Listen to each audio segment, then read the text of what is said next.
another episode. It's the Trailer Island podcast, and that's a wonderful show. When I wrote that, it was an instrumental. They will be the lyrics from now on, and you will enjoy them. I will learn to love it, I'm sure. You're allowed to love it. It's like okay. Van Morrison's cover of Comfortably Numb. Yeah. You've learned to love that. No, I have You're not. a beautiful, beautiful man. It's atrocious.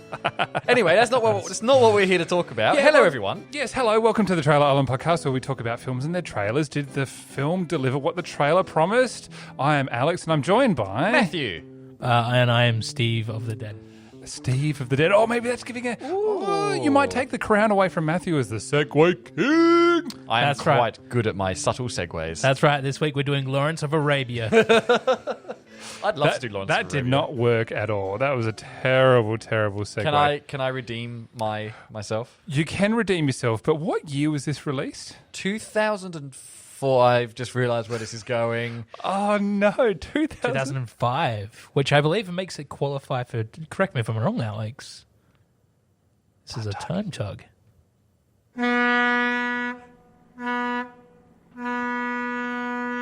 Zombies can't get me in the boat. You have a scurvy can. I have health to die. Thank you very much. Thank you, Captain. Yes, it's a time tug. Time tug is back. Toot. I'm so happy. Yes, it's a time tug because, Matthew, what are we doing? We are discussing the much loved, I think, Shaun of the Dead.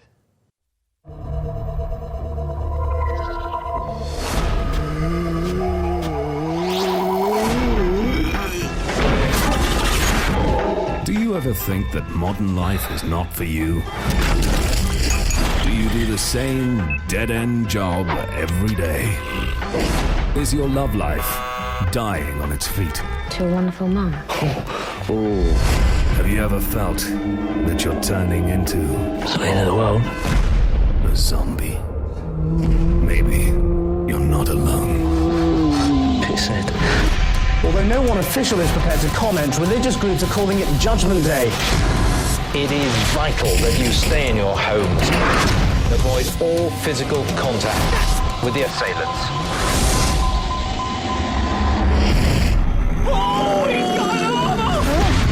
So, what's the plan?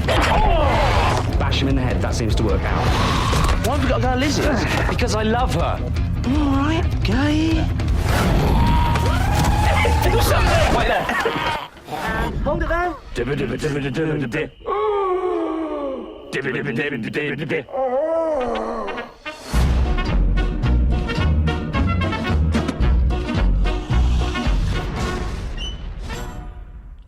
What a chaotic trailer. That must be delightful for you, for our dear listeners to listen to. There's a lot happening there. Oh, yeah. There's a lot going on.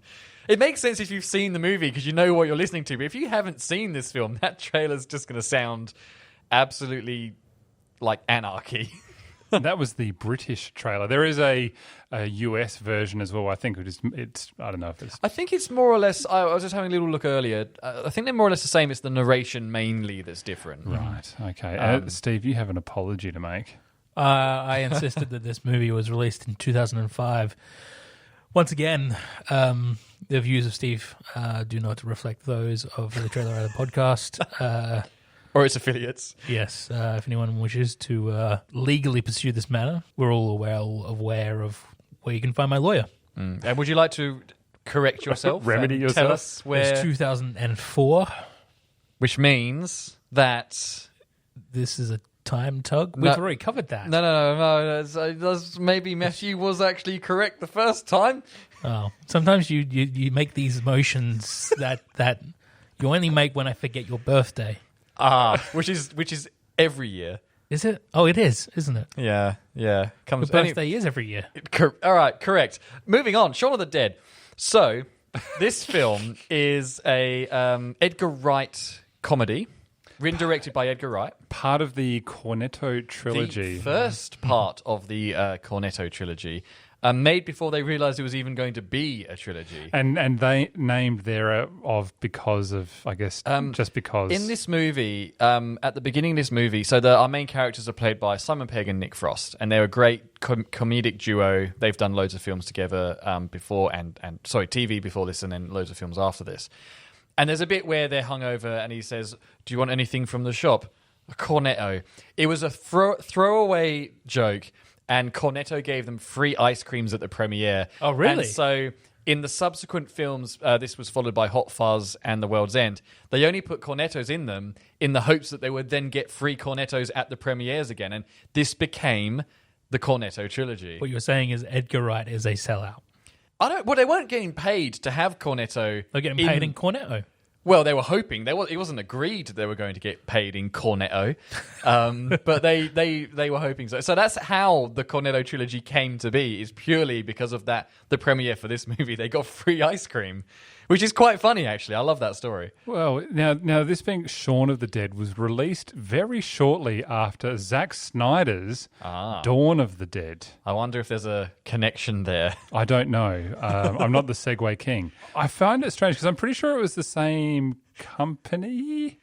The same. Oh, but who was this? it? This was Universal, It's wasn't Universal, yeah. Was Dawn of the Dead Universal as well? it? You've sprung this question on me. Did anyone see the Zack Snyder Dawn of the Dead? No, I've never seen that.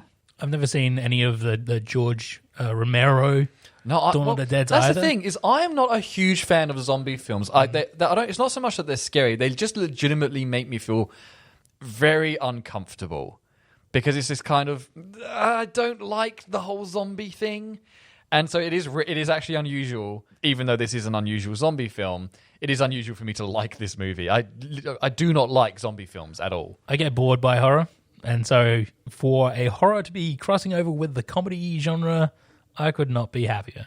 Well, it's not a rare thing for those two to be mixed together. But in this case, it has a very British take on the whole horror zombie thing. Now, the British are quite capable of making zombie films when you think of films like 28 Days Later, which is a fantastic Danny Boyle film. I also haven't seen that. Well worth a watch. Yeah. That's well worth a watch just as a film. Right, okay. You get Christopher Eccleston in there. Oh, cool. And Obviously, Danny Boyle is a fantastic filmmaker. Even 28 weeks later, also pretty decent. Yeah. It's a just very before we strong move franchise. on, I just finished my Google search. It takes me a long time because we don't have much reception here. Dawn of the Dead and Shaun of the Dead are made by the same company. It's not because of the reception, it's because you use your mobile phone like a dad.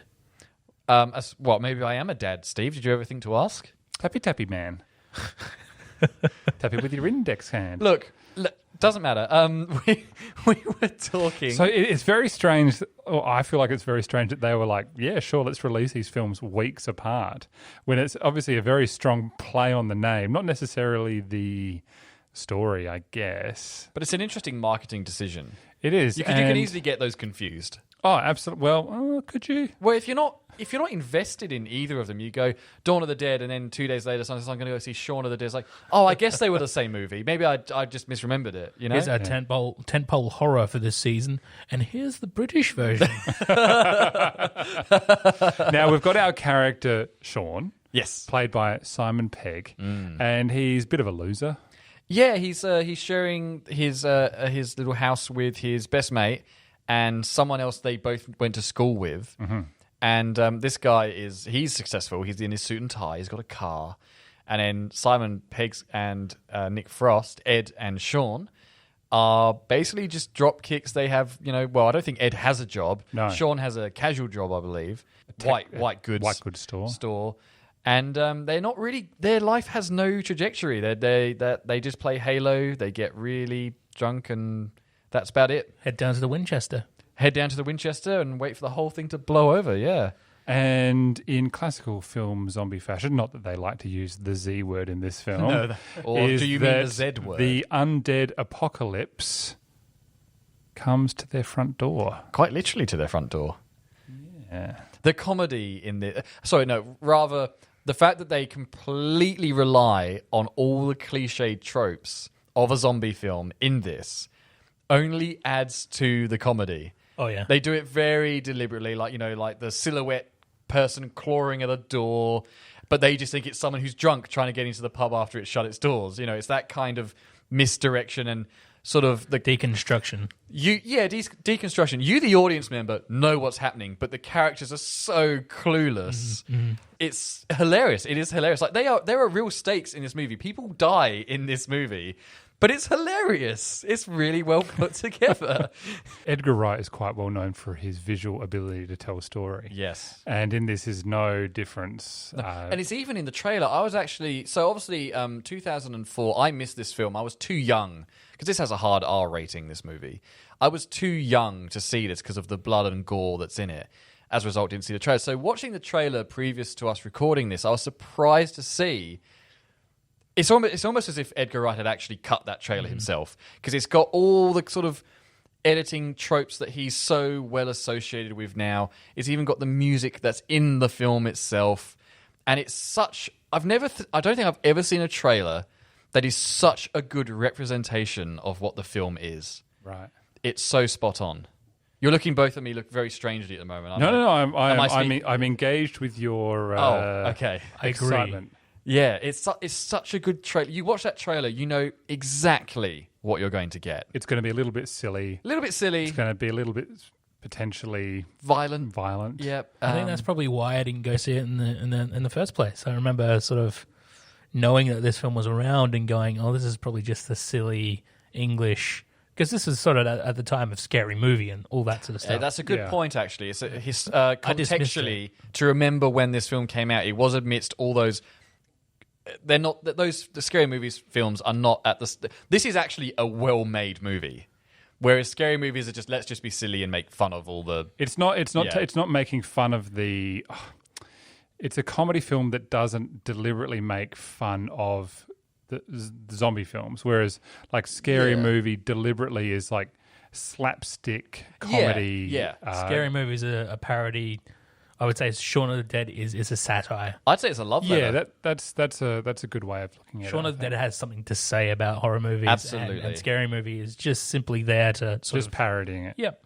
Which in itself, I love Scary Movie. Oh yeah, it's not to diminish those. That they are very funny films, but they're a very different style of comedy to what this film is. One of my favorite bits in this film, and Edgar Wright has gone on to do this throughout his career, is this tracking shot from the front door of Shaun's house to the little corner shop where he gets his cornetto, and he asks, "Have you got any papers?"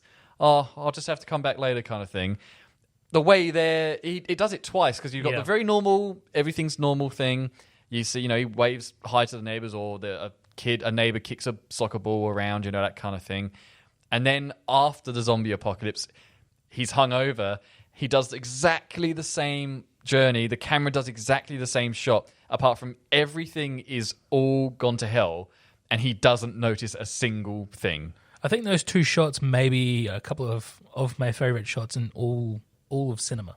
They work so well. They do. Yeah, they really are. Again, you, the audience, can very clearly see what's happened, and you can see he's in imminent danger, and he's so clueless. He's just on autopilot going to the little shop. It's not only just hilarious, it's also speaking just to the zombiness, the mind-numbingness of modern-day life in that time. And that is a part of the theme of this movie. Like, there are loads of shots at the beginning of him on the bus, and everyone's just sort of this is before the zombie apocalypse, and they're all sitting there like zombies, because it's just that kind of you wake up, you go to work, you come home, you go to bed, you wait, etc., etc. And this film, like you say, it actually has stuff to say. Mm-hmm. It actually does have a bit of a cautionary tale about it, I think. They do a lovely thing with the changing of the channels on the TV. yeah. They will be eaten alive. As he's scanning through the channels, and he's just watching it like just looking for something that's on and not actually stringing together like we, the audience, are able to, that the changing of the channels is telling the story that the end of the world is happening. It's so well done. So well done. Now, talking about the characters and in this world it's one problem that I have with this film. Okay. Is that Nick Frost's character, is it Ed? Ed. Is so incapable and so selfish and so detrimental to their ability to do things that I didn't believe that someone could genuinely be that useless. And it frustrates... His character genuinely frustrates me with how dumb he is. You think they went too far? I think they took it too far with how genuinely stupid the decisions he makes in this film. And in that case, it does take me out of it. And I found it really difficult to enjoy this. And in comparison, when I first saw this when it came out, I didn't think of it on that level. I was like, oh, this is hilarious. Oh, what a dum-dum. And now I'm just like, that kind of characterization has really aged poorly for me. No, I'd agree with that because I think it's been done a lot of times, and you look back at it and go, like there is one moment in this film. This film came out 2004. I think we're fine with spoilers, surely. There's a bit where they're trying to get into a safe haven fairly stealthily, and his phone goes off, and I was like, it is a funny joke, but it's like that would not happen. No, I'd have to disagree. Then he starts playing a slots machine, and and it's like, oh, there's just who the hell put that on? I know, just on random. I understand where you're coming from with this frustration, but Ed is there as a stand-in for that dumb archetype in horror movies. Though That's true. I feel like they just crank it too far, though. Yeah, that's definitely an argument to be made. Yeah, talking of these stereotypes, though, within these characters, I'm surprised I've managed to get this far without mentioning one of my favourite stand-up comics of all time is in this movie, Mr. Dylan Moran. And he plays the kind of... So you've got a fairly sort of intricate web here of characters, because you've got Shaun, you've got Ed, you've got Shaun's girlfriend, and then her friend, and then her friend's boyfriend, who's Dylan Moran. And there's it's heavily implied there was a bit of a love triangle going on back in high school where they think they've all met. And they play on that a lot. That comes up. And so Dylan Moran is playing that character who's just the unwanted person, but who doesn't know he's unwanted. Yeah. And he plays it so well that he's definitely a background character, but I always find that he just does these little kind of things with his glasses, these little character traits he does. It's like, he's really funny in this. I don't know if it's the script or the direction or if it's just him. But it's him and a load of other characters do it. Like Shaun's mum is so good in this film. Fantastic. Just these little side characters flesh out this movie so well, and you love every one of them. Even if you hate them, you still love them. Dylan Moran's character certainly in this film is probably the most normal I've ever seen him in a role. I hate to say it, but I feel like I'm him.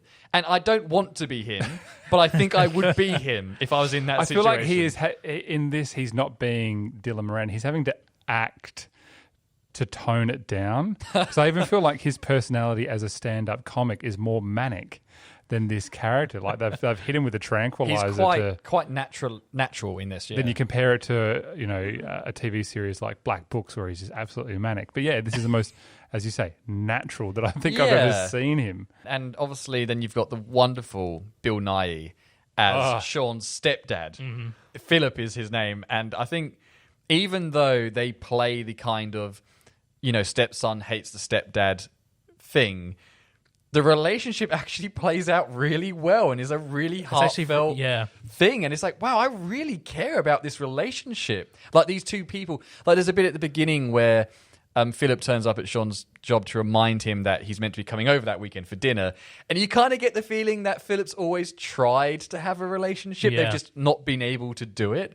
And they play on that so well throughout the film. There's this montage where once the apocalypse has happened and they're saying, well, what's the plan? What are we going to do? It's like, okay, what we do is we leave here. We go grab mum. We kill Philip because it's implied that Philip's been bitten kind of things. Like, they don't care about it. It's like, we'll just kill Philip and move on. But then in actuality, it's played out much differently to that. I was surprised about the heartfelt moment between those two characters there. I did realize that this film is actually a pretty decent character story with a massive asterisk. And I want to put it there because the film sets itself up to be this tale of Shaun, a ne'er-do-well who is really maybe just disappointing himself in life. He's not living up to his potential in the eyes of both his mother and his girlfriend. And especially his stepdad. And instead of leaning into that part of the story, by the end of the movie, Shaun hasn't really changed all that much. He maybe appreciates his girlfriend a little more, but the elements they're sort of leaning into at the start of the movie about him reaching some level of potential, that gets thrown out the window. At the end, even though he, again, we're not going to worry about spoilers, but at the end, when he's got his girlfriend back, they kind of celebrate the fact that they're going to do nothing that day, which is the opposite of him trying to get his... Well, I guess his life is together, I guess.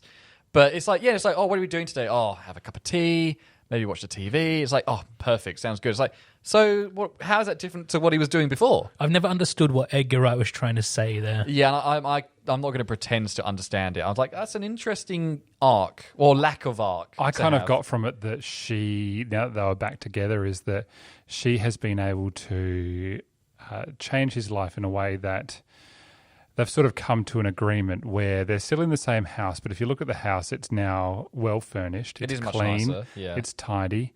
I get the impression that it's a weekend.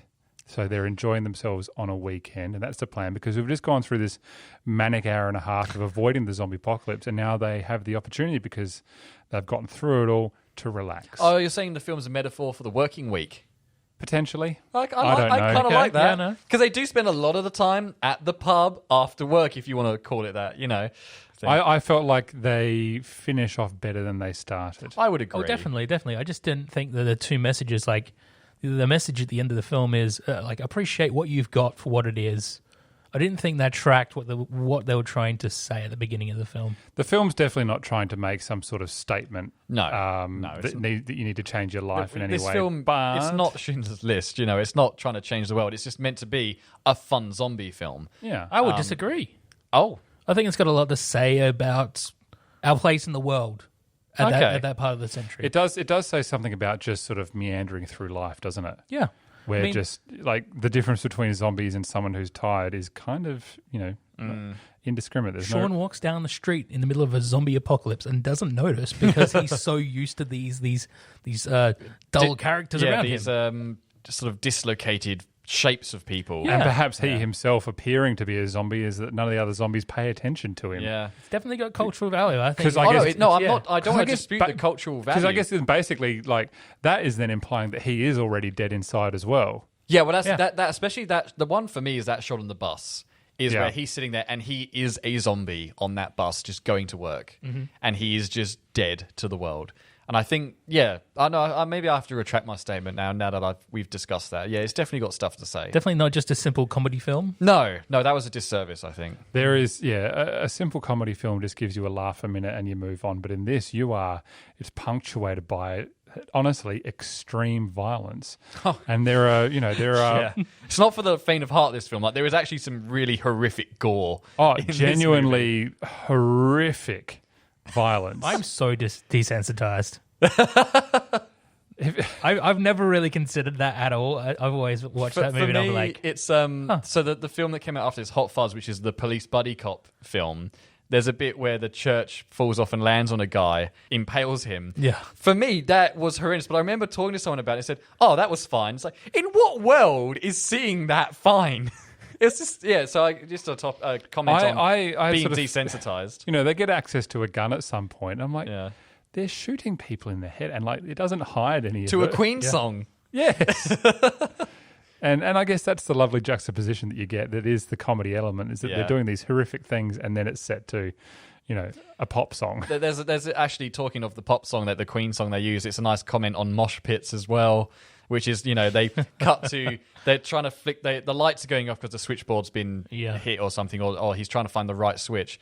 And so outside you've got these flashing exterior lights on this pub, and the way the camera moves is like, it's just the front of a mosh pit. That's what it looks like. It's actually quite well put together for that. The imagery they sort of evoke throughout different moments in this film is quite interesting. That's where I really like the last 10 minutes where they're sort of pulling all the elements together, and you can see that now society has use for zombies. They're working menial jobs. Like contestants on reality TV. There's that woman who's still married to her zombie husband. Yeah. Still loves him. You know what? That is the point. This film is trying to make a point about society. You're absolutely right. It is trying to make a lot of heavy points about society. And I think the fact that it's taken maybe us two, Alex, a while through this conversation to actually realise that means it's done it in a very subtle way. And a very successful way. Well, one of the opening shots is just this guy shuffling through trying to collect trolleys, and at the end of the film, it's the exact same shot, except for the guy's now got chains around him, so because he's a zombie. Yeah, that's a good point. Very good point, actually. Edgar Wright really is, I guess, known for his visual storytelling. Oh yeah, and very, very clever filmmaker, and he sticks to it. I guess I say he sticks to it, even though this is sort of the first one we sort of really saw that that type of film that he makes? Oh, I want to say so. I know he did Spaced. He was involved in Spaced. I believe he's before yeah. this. But I've seen, I think, the first season of Spaced, and it isn't shot the same way. Mm-hmm. Right. I think this film was him really stretching his legs. I think. I'm not an expert on Edgar Wright, but yes. Maybe you should be. Maybe I should be. Yeah. All right, let's give this thing a rating, guys. Now, what are we going to do? What's tropical themed but zombie themed? Or Can we do bloated corpses this week? no? Damn it. Oh, I'm tempted. No, I think we should do something with red on it. Just something with red on it? Yeah, 5 somethings with red on it. Well, for me, it's 5 somethings with red on it out of 5.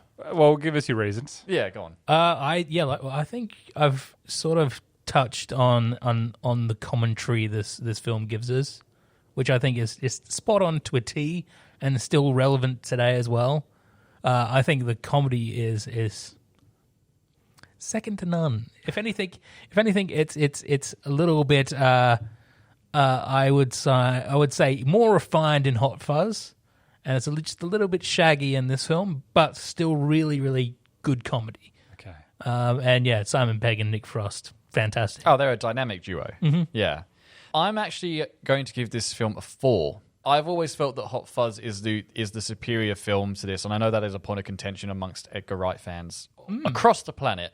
But I give this film a 4 because even though it is exceptionally well made, I still think, following on from what you said, I think it wasn't until Hot Fuzz that he actually nailed it. Yeah. I also don't like films, spoiler alert again, where almost everyone dies. And again, this is chiefly why I don't like zombie films.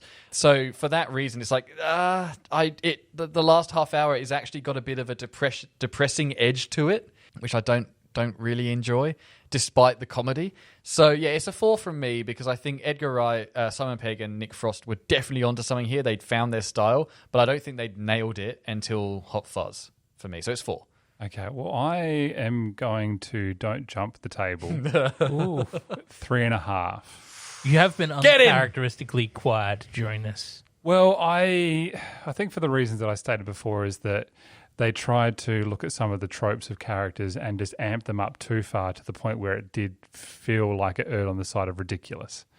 I believed Shaun as a character throughout it, someone who comes to the fore and has that hero journey and changes throughout it and kind of... Is that because Simon Pegg's just such a good actor, do you think? Well, no, I think he was given the opportunity to evolve throughout the film. His character was given the opportunity to change. And I think he does. Yeah. And, and that's what I'm saying, he does. But Ed in this, I just feel like is just a character so wound up in the opposite direction that it just totally trips into silliness. You think that maybe Shaun and Ed, it's weird that they're friends? It got me thinking about like if I tried to treat, if I had my best friend acting that way. Yeah. I feel like as a best friend, you would be able to do something to say, hey, no, this is not okay. I definitely wouldn't tolerate, the way that Ed happens. Like even the way that Ed happens, the way he behaves. You believe Shaun as a character, but you get to the point, like you can believe them being friends, but it gets to the point where you're just like he, even though he still confronts him about how useless he is or how stupid the decisions that he's making. Dogs still can't look up. Like it just, I don't know, it just doesn't quite. No, I do. Ed is actually one of my least favorite characters in this film. Not because I don't like the character type, but like you say, they just, I think, go a bit too far. And possibly because it's so believable, but Shaun's mum really frustrates me in this film. Like she does it so well, but I was just the whole Barbara. She's so delightful and also clueless to what is going on. Yeah. Just like I know that these characters are doing these things to stop them or change. I was like, it's like when a character has passed away and Shaun just yells out, "Oh, this person's gone." And she goes, "Oh, where have they gone?" No, he's gone. Like he's dead. No, they're not. They're over there, and they're like turned into a zombie. It's like, oh, that cluelessness is so sweet, but also, how can you not be aware of what's happening? Yeah, it's just. But it's a comedy, It is a comedy. You're right. You're right. I do love Shaun's mum in this. She's such a great character. I sometimes do worry that the style that Edgar Wright puts into things is done so to cover up some inadequacies. In this, I feel like in some places it may do it, but ultimately, as you say, it's not as clean as Hot Fuzz. No. Hot Fuzz is the ultimate example of his style, I believe. So, not that should detract from this film in any way, but I feel like he was getting somewhere with it, but it just wasn't quite there. So, 3.5 for me. Okay. Can I ask you guys a question? Sure. How do you pronounce the actor that plays Shaun's roommate? All right, now, see, I didn't want to say his name earlier because I don't know how to say it. I know he was the voice of Darth Maul in Phantom Menace. Is it? It's Peter. He legitimately voices Darth Maul in Phantom Menace. Peter Seffender. Did they change who his voice was? No, so in Phantom Menace, it's this guy, Peter, whatever his last name is. And then, what's his face, who did the Clone Wars, didn't come in. Who did Clone Wars? Steve? Darth Maul voice? Ray Park. No. So Ray Park is the on camera, but Sam Witwer? But the voice is Peter. Sam Witwer. Sam Witwer did Clone Wars, so he's not in Phantom Menace. No. But the first season, Ray Park does the physicality of Darth Maul, but it's not his voice. But Ray Park voices him in. No, he doesn't. Clone Wars. No, he doesn't. It's Sam Witwer. Peter Serafinowicz. Peter Serafinowicz. Sam Witwer does the voice in all of the Clone Wars, and they got Ray Park to do the physical stuff in the final season. Not that we are not talking about Shaun of the Dead anymore. I apologize to our So we're sort of doing sort of, I guess. It's Peter. No, I've got him as Ray Park, Star Wars: The Clone Wars. Yes, because he didn't do the voice. It says Darth Maul, voiced by. He did not voice him. I promise you. He also didn't voice him in Solo when he appeared there. Well, thanks for listening to that, guys. That was Trailer Island. What do you mean Ray didn't? No. So Ray Park appears in Solo, on all the but Sam Witwer did the social voice. media. We've got an email. I don't. I am not having sure what problems email with we what you're. we won't go through this Twitter. while we're recording, there's but it's true. Like Steve, back me up. Steve, you know this. There's a Steve, running joke. You know that we this can't to be actually- true. I agree with you. Tell him. I'm trying to wrap. The body of Ray Park and the smooth pipes of Peter Serafinowicz. And then Sam Witwer for the Clone Wars. Okay, I believe You've got any suggestions for movies we should review? So we're just having a bit Peter of a domestic on this island. Okay, as it turns out, yes, Matthew, you were right. Oh, again. that's twice I'm right in one episode. Hooray for me. I'm very close to forbidding Matt from talking about Star Wars on the island anymore. It's probably for the best. Shaun of the Dead is a movie that we've been talking about. Oh, look, it's the theme music. Can I try the outro? I've never tried the outro. Yep, go for it, Steve. This has been Trailer Island. I've been Steve. I've been Matthew. And I've been Alex. And you can hit us up on all the socials. You can give us a rate on any podcasting platform you listen to us on. You can get in contact us, or we're available on the emails. If you've got any suggestions on what we should maybe review next time, please send us a suggestion. Reach out, touch us, love us, hate us even if you don't want to. This has been the Trailer Island podcast. At Island Trailer, that's one of our things. On the Twitters. Yes, the email is contact@trailerisland.com.au. That's correct, yes. I was about to say that. Oh, sorry. Yes. You sort of trailed off a little bit. Contact at trailerisland.com.au. That's Thank you everyone so much for tuning in once again. It's always great to have your company and your support as always. It's been another week at the Trailer Island podcast. I did that first up. I got out of order, didn't I? Who are we all? Who are we all? I'm Steve. And I'm Alex. And you're Matt. Cheerio. Good night. We've been the Trailer Island podcast. No, Alex, we've done it. Oh, sorry. And you can catch that as on an old Trailer Island podcast. Good night.